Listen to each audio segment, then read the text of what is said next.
और इस त्रिभुज में ये कहा गया कि एक भुजा के मध्य बिंदु ले लीजिए, कोई भी एक भुजा उठा लीजिए और इसका मध्य बिंदु लीजिए जो ठीक बीच में है। जैसे पी क्यू ये भुजा ले लिया हमने और इसके ठीक बीच में मैं मान लेता हूं कि ये वाला पॉइंट है और इसका मैं नाम दे देता हूं एस।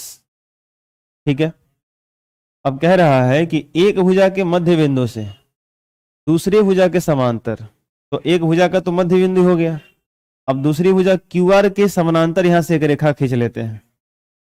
तो साबित करना है कि ये जो तीसरी भुजा पी आर है वो समद्विभाजित होगी।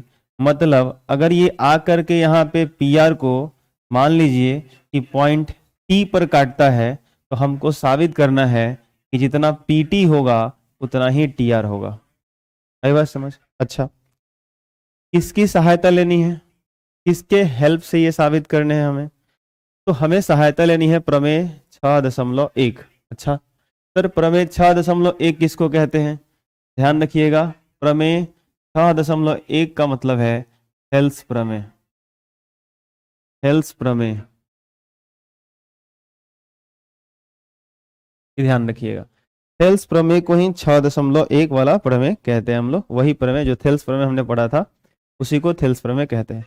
यानी कह रहा है कि थेल्स प्रमेय का आप प्रयोग करो, थेल्स प्रमेय लगाइए और उस प्रमेय से आप साबित करिए, जो मैं बोल रहा हूं उसको साबित करिए। क्या बोल रहा हूं? क्वेश्चन कह रहा है कि त्रिभुज पी क्यू आर में एक भुजा के मध्य बिंदु, तो पी क्यू का मैंने मध्य बिंदु ले लिया एस, तो एक भुजा के मध्य बिंदु से दूसरी भुजा के समानांतर अगर कोई रेखा खींचते हैं तो वह तीसरी भुजा को समद्विभाजित करेगा। मतलब अगर पी क्यू का मध्य बिंदु एस हमने दे दिया और एस टी समानांतर दे दिया क्यू आर, तो साबित करके दिखाओ कि टी जो है वो पी आर का मध्य बिंदु होगा। इस पी आर को दो बराबर भागों में बांटेगा कौन? S T. ये साबित करके बताना है। ठीक है, बढ़िया बात है।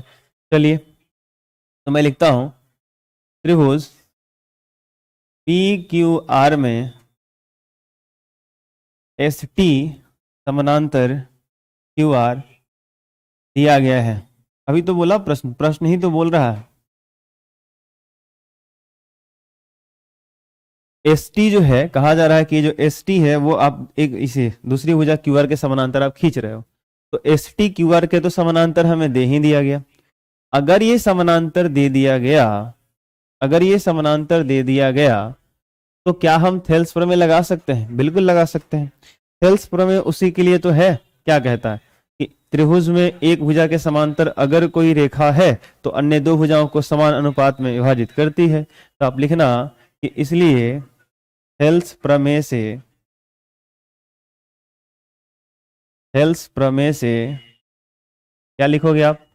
लिख सकते हो कि पी एस बटा एस क्यू बराबर पी टी बटा टी आर। पी एस बटा एस क्यू बराबर पी टी बटा टी आर। तो यहाँ पे आप लिख सकते हो थेल्स प्रमेय से पी एस बटा एस क्यू बराबर पी टी बटा टी आर। क्यों लिख दिया? क्योंकि जो एस टी है वो क्यू आर के पैरेलल है।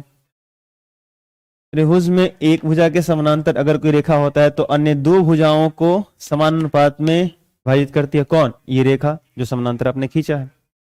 तो ऐसा लिख सकते हो। अब क्योंकि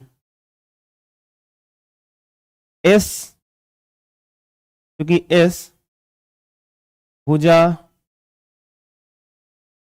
पी क्यू का मध्य बिंदु है,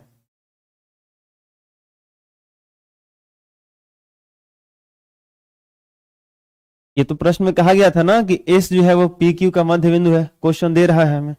इसलिए हम बोल सकते हैं कि जितना पी एस होगा उतना ही एस क्यू होगा, जितना पी एस होगा उतना ही क्या हो जाएगा? एस क्यू हो जाएगा।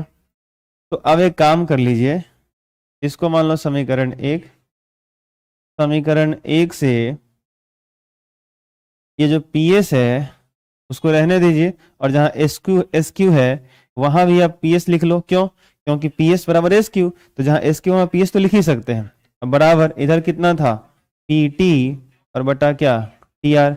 तो पी एस से पी एस कट जाएगा, कितना आएगा? 1। तो 1 बराबर पी टी बटा टी आर। टी आर भाग में इधर गुना भेजो, 1 से गुना होगा तो वही रह जाएगा टी आर बराबर पी टी। ध्यान से देखिए इसको, टी आर बराबर पी टी। टी आर कहाँ है, ये वाला, और पी टी कहाँ है, पी से लेकर टी तक ये वाला। तो आ गया ना, यही तो साबित करना था, पी टी बराबर टी आर आ गया। अर्थात क्या आ गया, बिंदु टी, बिंदु टी भुजा पी आर का मध्य बिंदु है। ठीक बीच में होगा तभी तो दोनों बराबर हुए, हाँ या ना, तो साबित हो गया। आई बात समझ में?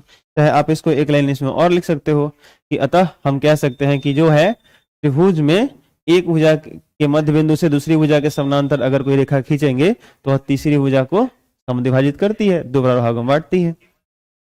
आई बात समझ में? चलिए इसे नोट कर लीजिए। यानी क्या लिख सकते हैं, मैं लिख दूं, अतः हम कह सकते हैं, अतः हम कह सकते हैं, एक लाइन नोट कर लीजिए इसको भी, कि त्रिभुज के एक भुजा के मध्य बिंदु से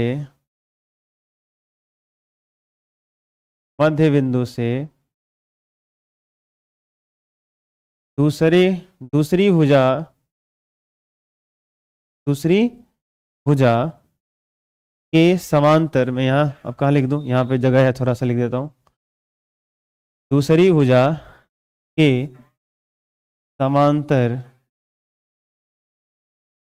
खींची गई रेखा तीसरी भुजा को समद्विभाजित करती है।